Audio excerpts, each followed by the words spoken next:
So let me share a little story about what happened when I went to Malaysia with Straits Times Singapore. You know all those news reports about like Singaporeans getting like conned, like getting like their stuff robbed in Malaysia and shit like that.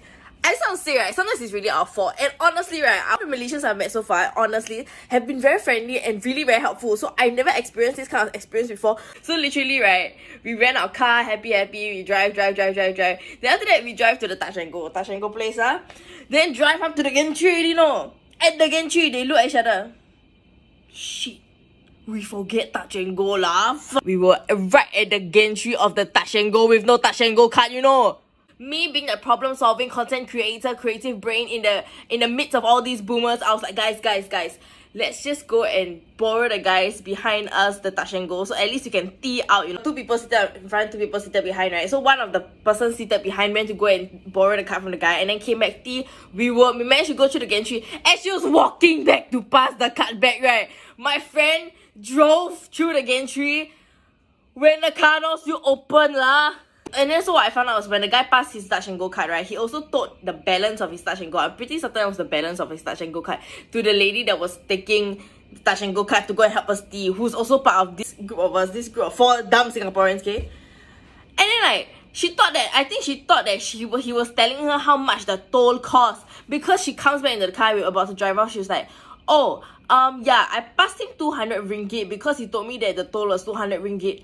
Then in my head I was like, did you just pay $200 for the Malaysian equivalent of an ERP? I was like, how does that make sense? Because I'm just thinking, right, as a chicken farmer in Malaysia, right, and if I have to import and export chicken into Singapore every single day, right, how can I spend $200 just on one toll? I just need to pass 5 tolls in Malaysia, right? I have to spend $1,000 one way, you know, to go into Singapore. So it's like the math is not mathing. So after that, my friend next to me was like, I don't think the toll is so much. I think it's only $50. Then I was just like, how did we get $50? Still damn a lot of money, but how did we get $50? So apparently she saw the tap card thing, and I think the tapping card thing showed the balance of the previous card, and the balance of the previous card was like $40 something.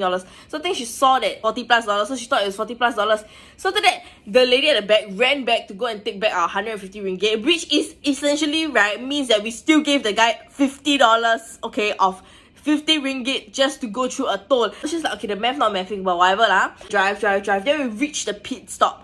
Then after that, we realized, right, the guy that lent us his Touch and Go card was following us the whole time. And then when we parked the car, he parked his car. So he came out, he was like, guys, the toll not so expensive. The toll only 4 ringgit. Oh. It gave this guy originally 200 ringgit for a 4 ringgit toll leh. If this is not stupid Singaporean, it's we not even the Malaysians rob us, it's we own self give away money just like that. No, I was just like, wow. The way he came all the way down and he still returned us the money some more, you know. He didn't want to collect the $4 ringgit from us. And like, you know, as Singaporeans, right, we're also not driving as fast as Malaysians on the expressway. We're literally driving 90 km per hour. He legit follows 90 km per hour. So moral of this story is, Malaysia really boleh, Singaporeans sometimes really damn bodoh. 报相关视频就在全球红不让，订报相关视频就在全球红不让。